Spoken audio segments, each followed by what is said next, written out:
Good day. In this lecture, we are going to talk about market risk. More specifically, we are going to talk about the value at risk and expected shortfall. Market risk is the possibility of an investor experiencing losses due to factors that affect the overall performance of financial markets in which he or she is involved. Market risk, which is also called systematic risk, cannot be totally eliminated through diversification, although it can be hedged against in other ways. What are the most relevant sources of market risk? Well, recessions are typically generate market risk. They generate a drop in market prices. Political turmoil also are relevant sources of market risk. Also, variations in interest rates, natural disasters, terrorist attack, all these kind of events, they have a negative impact on market risk.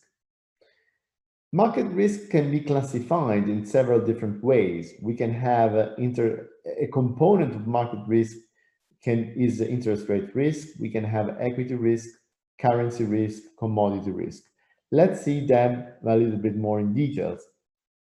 Interest rate risk covers the volatility that may accompany interest rate fluctuations due to fundamental factors, like, for instance, a central bank announcement related to changes in monetary policy.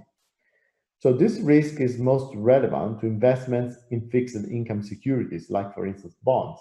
So anytime central banks decide to modify interest rates or they announce variations in interest rates, this is going to have an impact on interest rate risk.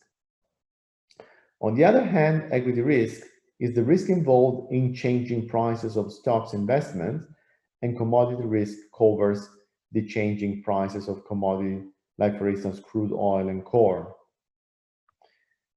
Also, currency risk or exchange rate risk arises from changing the price of one currency in relation to another. So investors or firms holding assets in another country or in another currency, they are subject to currency risk. So basically, it is the risk of adverse movements in the exchange rates. Last, commodity risk is the possibility of commodity prices, like, for instance, metals, that change value dramatically, and this can generate losses for those who have those commodities among their assets. Value at risk is a very common, very popular model used worldwide in order to measure market risk. More specifically, value at risk is used in order to understand what is the maximum loss I can have from a certain investment, from a certain portfolio, given certain parameters fixed by the analyst. So in simple words, I can say, okay, by using value at risk, I can say that with a probability of 95% or with a probability of 99%, out of a portfolio of 100 million, my loss will not be greater than 1.5 million, let's say. What is the hypothesis on which value at risk model is based? Well, value at risk is based on the idea that market prices they follow a normal distribution. So by assuming that they follow a normal distribution, we can easily calculate what is the maximum loss we can have on a certain portfolio. So value at risk is a statistic that measures and quantifies the level of financial risk within a firm or within a portfolio or within a position over a specific time frame. I forgot to say that the analyst can choose the time horizon in which to calculate market risk by using VAR. You can calculate market risk for 1 day, for 1 week, for 10 days, and so on. So because value at risk is relatively easy to calculate, the formula is relatively easy, and as I said, it is based on the idea that market prices, they follow a normal distribution. Value at risk is used to determine the extent and occurrence ratio of potential losses in their institutional portfolio, but it can also be used in order to measure and control the level of risk exposure, or we can use it to measure firm-wide risk exposure. So risk managers, they use value at risk in order to measure and control the level of risk exposure. And one can apply value at risk calculation in specific positions or whole portfolio or on the entire firm. And for instance, a financial firm may determine that an asset has a 4% 1 month value at risk of 2%, which representing a 4% chance that asset declining in value by 2% during a 1 month period. So the conversion of a 4% chance of occurrence of a daily ratio plays the odds of 2% loss of 1 day per month. So there is not a standard protocol in order to calculate value at risk. As I said, here you can see in this graph the normal distribution. VAR modeling determines potential for loss in the entity being assessed and the probability of occurrence of the defined loss. So if we assume that market prices and returns, they follow a normal distribution, I can easily calculate the area under curve to left. In this case, if I want to measure, for instance, the area to left of -2%, I can have the area in this range here. So as I said, there is no standard protocol for the statistics used to determine asset and to determine a firm-wide risk. The financial crisis of 2008 exposed the problem as a relatively benign VAR calculation, understated potential occurrence of risk event posed by portfolios of subprime mortgages.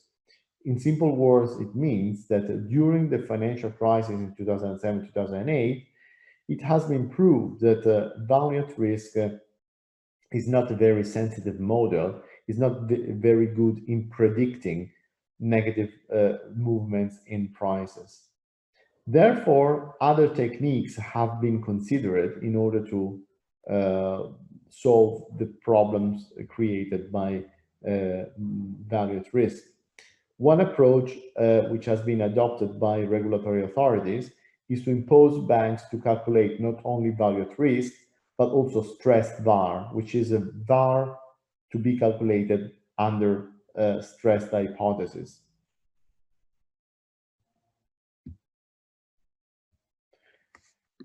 Here we have the formula of VAR, of value at risk, which tell us that the VAR is equal to the expected weighted return of a portfolio minus the Z-score of the confidential interval times the standard deviation of the portfolio times the portfolio value.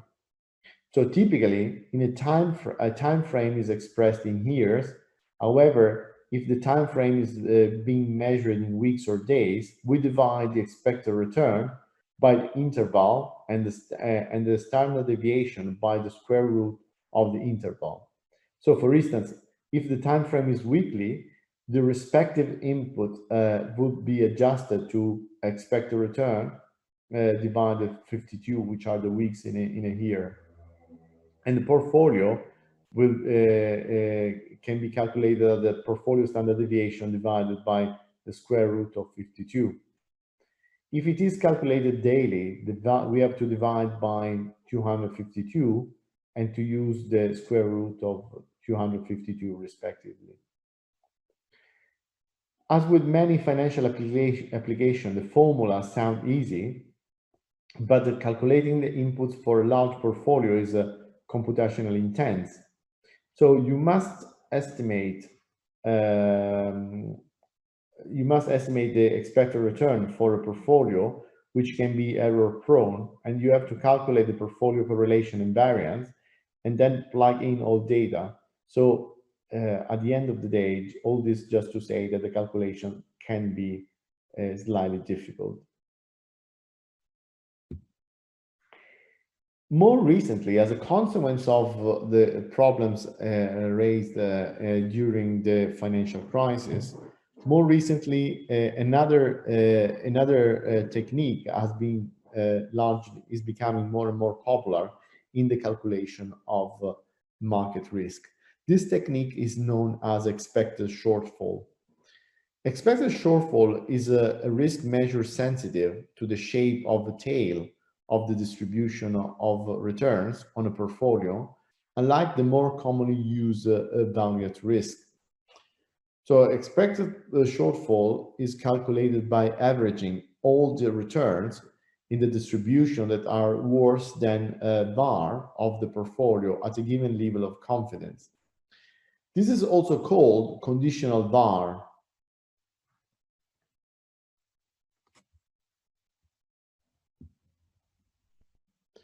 So the expected shortfall, since the conditional VaR values are derived from the calculation of the VaR itself, the assumptions that VaR is based on, like for instance, the shape of distribution of returns that we said before is a normal distribution, but also the cutoff level used and the frequency of data and the assumption about stochastic volatility, all those assumptions will all affect the value of conditional VaR.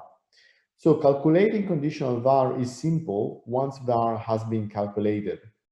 And it is the average of the values that fall beyond the VaR.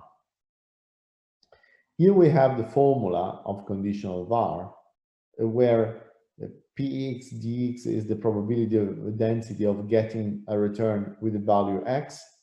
C is the cutoff point of the distribution where the analyst sets the VaR breakpoint, and VaR is the agreed upon VaR level.